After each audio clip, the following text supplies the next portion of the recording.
Today's the day of the show, and I'm walking to work. This is my commute. How somebody gets to work is called a commute. Follow along on mine. This is my commute. This is my commute. Man. Hey, Tim. Hey, are you heading towards the museum? Air and space? Yeah. Yeah, hop on in. Great. Seatbelt.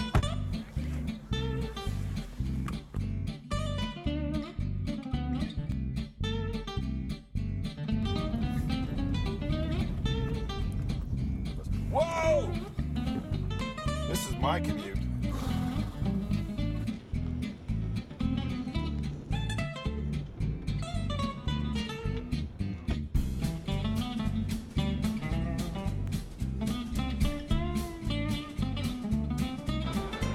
Hey, Piers. You would not believe my commute this morning. Whoa! Come on! You call that a commute? You should have seen my ride. Go for main engine start. 6, 5, 4, 3, 2, 1.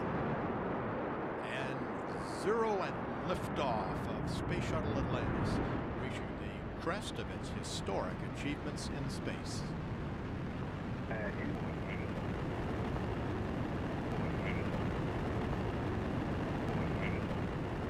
Wow, that was some commute, but I'll bet it was a lot longer than mine. Yeah, well, the mileage was further, but it only took 8 minutes. That's going fast. Wow, I'm just glad I made it here in time for the show. Ooh, when does the show start? It's right now. This is STEM in 30.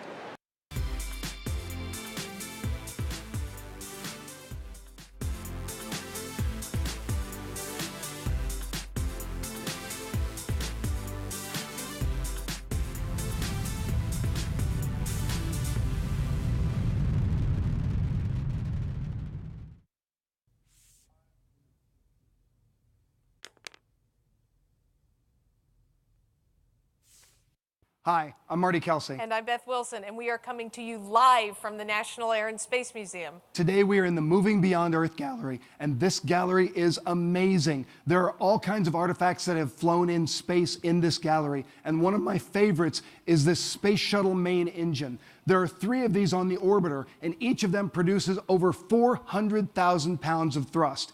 You couple that with the 2 external boosters, and it gets you into space really fast. Also in this gallery, there's a little green space ranger that's been in space that you might recognize. I think you know him as Buzz Lightyear. And you guys, our friends from Luther Jackson Middle School, will have some time to look for Buzz Lightyear after the show. We'd like to welcome our online viewers today. Thank you guys for watching, and all of the viewers on NASA TV. And also remember that you can participate today online. Go to our website and you can submit questions. We have an expert standing by downstairs ready to answer those questions, and some of them we'll actually use on the show today. In today's episode, we're going to be looking at living and working in space. And to get us started, let's take a look at the outpost we have up there right now, the International Space Station. I am standing in front of the National Air and Space Museum in Washington, D.C. We collect artifacts on space and aviation history, but there's one artifact that we can't collect. That's the International Space Station. Right now it's orbiting 250 miles above the Earth. To get an idea of how big it is, let's bring it a little bit closer.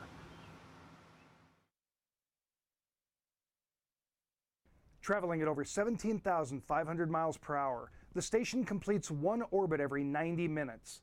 It is powered by a solar array that covers more than an acre. It has taken over 180 spacewalks to construct the station, which weighs more than 1 million pounds. There are 52 computers on board, as well as over 8 miles of wires connecting electrical power systems. The livable area of the space station is about the same as a 6-room house. It has 2 bathrooms, a gym, and a 360-degree window. The space station has been continuously occupied for almost 15 years. It has been home to astronauts from 15 different countries. Currently, there is a crew of 6 on board, including Mikhail Koryenko and Scott Kelly, who are spending an entire year in space. Together, they are part of 10 separate investigations to study the subtle and not so subtle effects of spaceflight on the human body. The space station is truly an international endeavor with 68 countries all running different experiments, everything from human biology to biochemistry to physical sciences. Who knows what sorts of wonderful discoveries will come from these? I'd like to introduce our guest today, Dr. Valerie Neal. She is the chair of the Space History Department here at the National Air and Space Museum. Thank you so much for joining us today. So our theme today is living and working in space. Right. Tell us a little bit about the day-to-day activities of actually living in space. The day-to-day activities in space are a lot like those here on Earth. The astronauts wake up, they clean up, they have breakfast, they go to work, take a lunch break, work some more, come back for dinner, maybe do a little exercise, maybe have a little recreation or entertainment and relaxation in the evening and go to sleep. So what they do is not all that different than what we do here on a typical day, but where they do it and how they do it is what is different. It seems like things that we take for granted here that are really simple here on Earth become much more complex when you get into space. That's true. They become different, not necessarily more complex, but different, because when you're in space, of course, you're weightless, and everything around you is weightless. Things float unless they are held in place, and that changes everything. You have to think more about the things you're doing. And you also have to make some accommodations to weightlessness. And a good example is for women astronauts, particularly those who have long hair, they have to give some thought to how they wear their hair in space.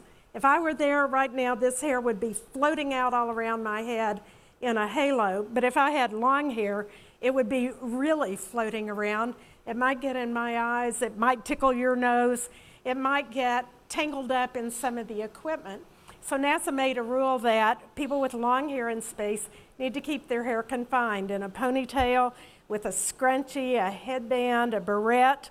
That has affected really only the women astronauts so far because most of the men go up with short hair. But we actually have a scrunchie on display in this gallery that was worn by one of the female astronauts in space. That's one example of things you have to do a little differently. Now, eating is something that all the astronauts have to do in space, but even that's become different being in orbit. That's different as well, and the reason is there's no refrigerator nor a freezer on board. So all the food has to be prepared in advance and packaged in a way that it won't spoil. So the food they use is a lot like the food that soldiers use when they're on active duty or that you might use when you go camping. And it's all prepared, it's just ready to be warmed up. If it's in a packet like this, or if it's in a packet like this, it just needs to have some water added. Squinch it all around to make sure that it dissolves and suddenly you have a fruit drink, or you have macaroni and cheese or oatmeal, whatever, by adding water. And you don't really need a whole set of silverware. You need a spoon and a pair of scissors, because after you have prepared your food, you need to snip into it, open it up so you can get a spoon in there and eat it so it won't go floating away. They don't use dishes, they don't use cups, glasses, nothing that has to be cleaned up afterwards. You eat right out of the packages and then throw it all in the trash. Interesting. Now, one of the things that the astronauts really enjoy to do, they all kind of have the same thing they like to do in their free time when they're in space. Yes, it's surprising. Their favorite leisure activity is just simply to look out the window, because think of the view, our incredible Earth below them. They're flying over it at 17,500 miles an hour. In an hour and a half, they can go entirely around the world, see all the continents, see day and night, lightning, places where people live and places that are so remote they're hard to get to. So they love watching the Earth. That's amazing. So we've got some questions that we're going to ask, and we're going to start with a video question from Benjamin Banneker Elementary School in Kansas City, Kansas. Hi, my name is Weber, and my question is, how do you exercise out of space? How do you exercise in space? Very good question. You have a gym right inside the International Space Station. There are 3 pieces of equipment. One is a treadmill, one is a stationary bicycle, and one is a weightlifting machine. Basically, the bicycle, of course, has no wheels. It's just one you sit on and pedal to your heart's content. But you have to use bungee cords and seat belts and straps of various kinds to stay on the equipment to get your resistance exercise, because otherwise you just float off of it. All right, we've got an online question next. Do astronauts know if it's day or night? Astronauts do know if it's day or night simply by looking out the window, but what's day or night on the Earth may not be day or night for them. They're operating on their own 24-hour cycle, and it's kind of independent of whether it's light or dark outside. It's based on the clock. Okay. We've got an audience question next. Have there ever been any problems with spacesuits? Have there been any problems with spacesuits? Occasionally there are problems with spacesuits not fitting quite properly, or the equipment that runs the spacesuit to circulate the air, circulate the water may develop a problem, but the astronauts have spacesuit repair kits on board, and if they're having a problem, they can fix it, or there's always a spare spacesuit, so they can just use a different one if their own isn't working properly. Awesome. Well, Beth had an opportunity a few days ago to talk with Paolo Nespoli, who is a two-time spaceflight veteran. He flew once on the space shuttle and once on a Soyuz spacecraft. So she had an opportunity to talk to him about his 6 months that he spent in space. Let's head over to Beth with Paolo Nespoli. Hi, I'm Beth Wilson, and I'm here with Paolo Nespoli, who is an Italian astronaut with the European Space Agency. Thank you so much for coming and talking to us today at STEM in 30. Thank you for inviting me here. It's a pleasure. No problem. We've got some questions for you. I know that you spent Ready. a lot of time on the International Space Station. What was your most challenging work you had to do on the International Space Station? Well, I think one of the first challenges that you get when you go in space and you stay for a long duration is that you essentially have to become an extraterrestrial person. So when the people ask me, do you believe in extraterrestrials? Yes, I was one of them. So you have to learn to live in an environment where there is no gravity, meaning that the actual things that we do all the time do not work up there. And at the beginning, you really try hard to behave the same way you behave here on Earth, and it doesn't work. You cannot do things are not efficient, it's very crazy, and things like that. And then after a while, when you understand this is a new situation, you need to explore, you need to try things, you need to become Superman, fly from one place to the other, and do exceptional things that you cannot do here. Then that's when you actually really start working, and it's a very good challenge. Now, you flew both on the shuttle and on the Soyuz. Yes. Can you explain the difference between the two spacecraft? The launch itself between the two vehicles is pretty much the same, more or less. The shuttle is a little bit rougher at the beginning, but then it smooths out, and the Soyuz starts very smooth, and then it gets rough at the end. But the re-entry is completely different. The shuttle re-enters almost like a spacecraft, almost, more or less. The Soyuz instead re-enters with a parachute, and the way it breaks in the atmosphere and everything that happens inside in this half an hour horror, it's pretty much fairly rough, I would say. And you are inside there, you trained from a technical point of view many times on Earth, but when things happen in there, you are constantly surprised, and you actually kind of, whoa, what was that? Am I alive? Are we alive? And it keeps going like this. I usually summarize it, say that it's a sequence of catastrophic events that happen in rapid succession until you eventually go to the last part, which is the soft landing, which is equivalent to a car crash between a truck and a car. And you are in a car, not in a truck. And then you are on Earth, like, whoa, that was pretty good entry.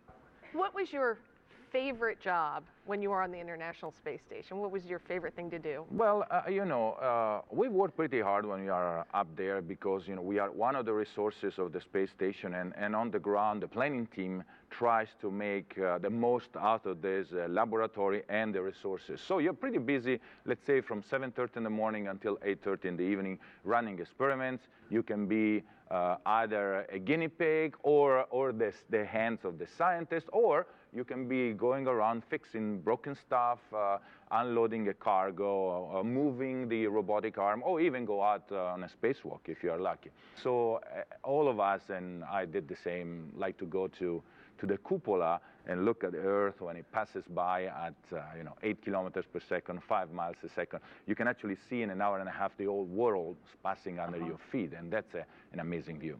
Well, thank you so much for answering our questions today. You're welcome. Now, Paulo talked a little bit about his favorite jobs in space. Can you tell us a little bit about what those day-to-day jobs are that they do? Sure. There's 6 astronauts right now on the International Space Station, and all of them are scientists or engineers. There are 3 laboratories that make up the International Space Station, so most of the crew is actually doing research in space. They're working on a couple of hundred experiments that have been provided by scientists all around the world. Also, there'll be some housekeeping going on. Somebody always has to vacuum, make sure the place is clean, or wipe down the galley to make sure that any food mess is cleaned up. And they may also be taking care of repairs. There are a lot of computers aboard. There's a lot of programming that needs to switch. They're doing Earth photography according to a list of targets that's sent up to them. So they are working hard for more than 12 hours a day. And they try to find some time in there to exercise as well. Each person has to exercise 2 to 3 hours a day. Think of that. Now, one of the life science experiments that's going on right now is with a set of twins, Scott and Mark Kelly. Scott Kelly's in space and Mark Kelly is staying here on Earth. Tell us a little bit about that. Well, scientists are really interested in what happens to the human body in space, and we've not had a U.S. astronaut stay in space for an entire year before. So the fact that these twins, who are actually both astronauts, are available to participate in an experiment is really unique. So they're going to be tracking Scott in space.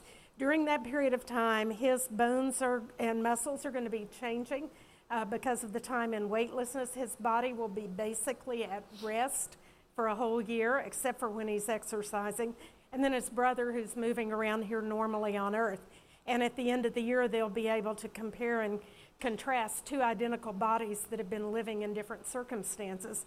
And all of the astronauts are actually subject to experiments themselves. They are the test subjects for figuring out how does the body respond to long-term weightlessness in space. Now, working inside the space station is one set of jobs, but they also work outside the space station. Well, and as Paulo said, those who are lucky get to go outside on spacewalks. Some of the astronauts are trained specifically to work outside. They wear the bulky white EVA suit, extravehicular activity suit, which is like their own personal spacecraft. And in it, they can work outside for up to 8 hours at a time, doing assembly or repair tasks. The entire space station was put together by astronauts working with those modules and trusses as if they were giant Tinker Toys. Now that it's all assembled, they have repair work to do outside. They also need to change batteries, or they may need to move something from one end of the space station to another. So I think they are fortunate to get to work outside. The rest of the time, everybody is confined inside what amount to great big cans.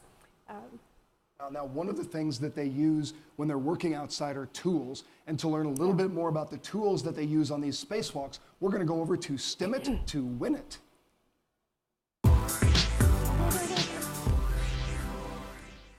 And welcome to STEM It to Win It. As Marty said, when you're in space working, you need specific tools. So what my friends here are going to do is I'm going to show them each a tool, and they're going to guess what it is. Are you all ready to go? Yes. Okay. First tool, what is this? Is it so that you don't you stay on? Okay, so this would be something that would strap you on to the spacecraft is what you're thinking. Okay, well, we also put this online and we have an online poll. So let's see what our online viewers said. 100% said it was a tether. Now to answer what this actually is, we have Dr. Jennifer Levasseur. So this is an astronaut waist tether used during extravehicular activities or spacewalking. So what an astronaut would do is clip one end of it to the waist. There's a small clip on the waist of the spacesuit, and then they would clip the other end to the space station. And so it's a safety tether because it's a two-part mechanism. You have to press the buttons and then unlatch it. So that pretty much guarantees they're not going to become detached from the space station. Okay, Are we ready for the next one? What are these? Quickly, come with a guess. Come on, someone knows. All right, what are they? What's your best guess? Are they for like grabbing things? Are they for grabbing things? Actually, I thought they were bubble wands. Let's see what our online poll had to say. 86% said they were wire ties. Let's see what Dr. Lavasser has to say. So astronauts need to use things just like we do on Earth. These are called wire ties, which may seem a little bit more complicated than they actually are. Just imagine trying to use a twist tie in your own home to close a garbage bag. So if astronauts need to temporarily tie something together, they can take one of these wire ties and wind it around something, and it has nice big holes on the end for them to put their gloved hands through. We've had great guesses so far. We've got one last tool. What do you all think this is?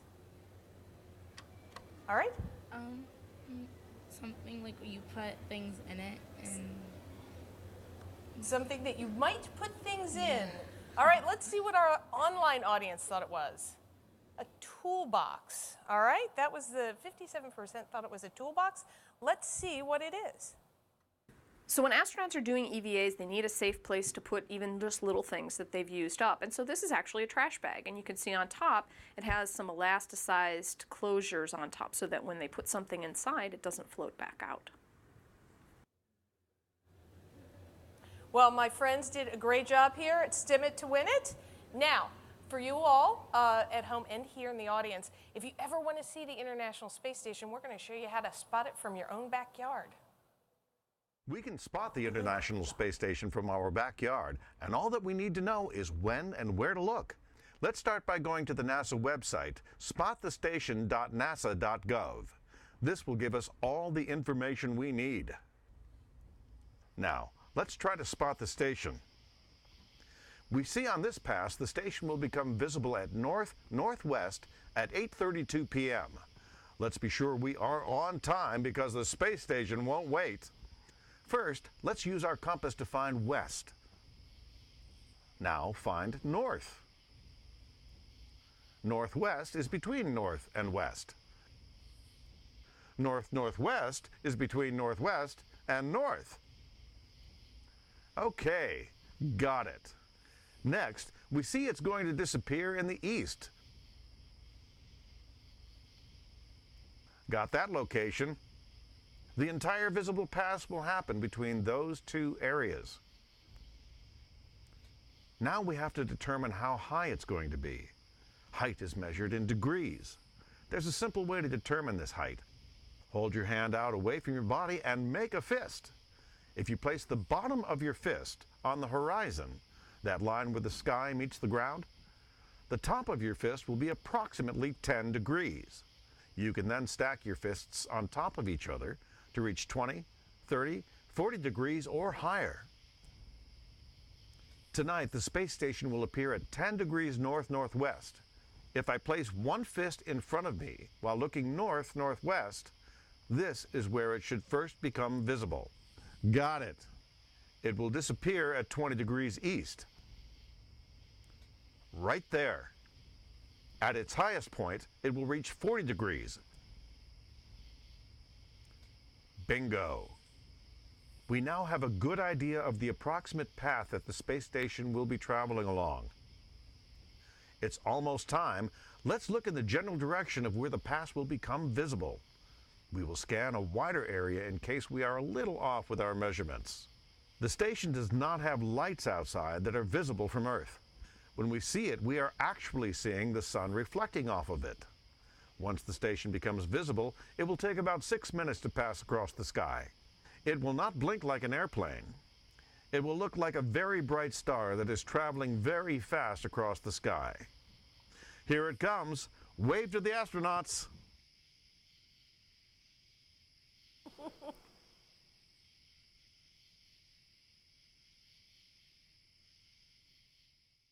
We have a little bit of time for more questions, and we're going to start with another video question from Banneker Elementary School in Kansas City, Kansas. Hi, my name is Lenai, and my question is, while you're working, what happens when something breaks? What happens when something breaks? Well, the astronauts take a lot of tools with them up to the International Space Station.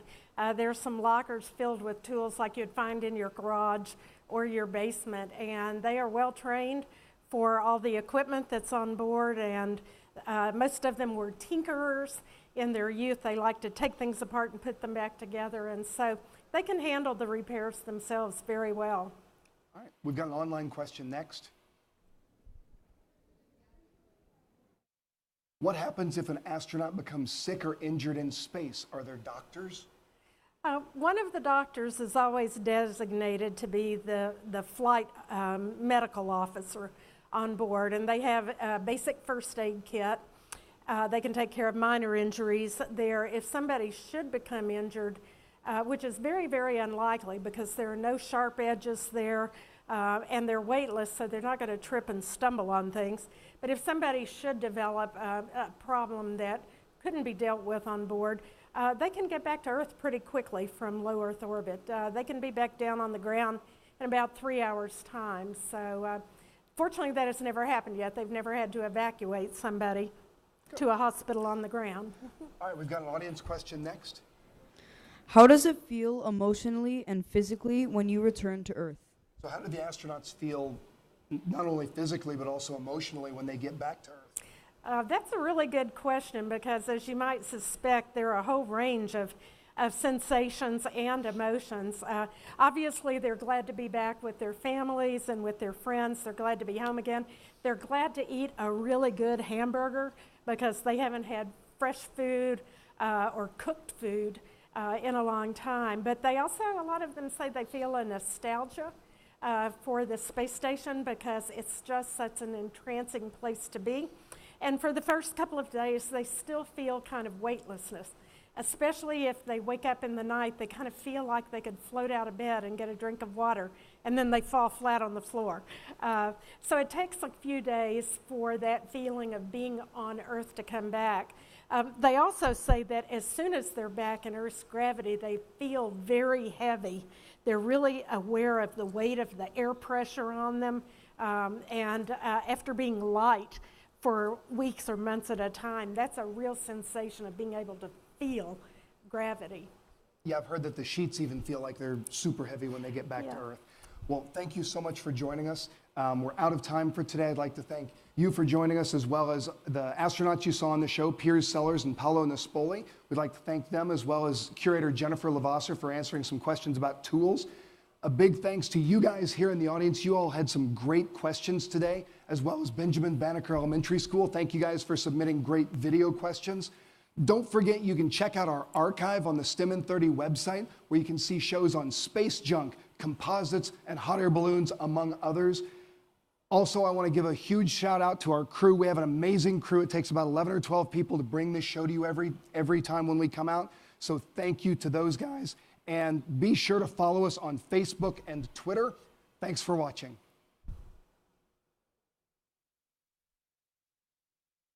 I enjoyed it.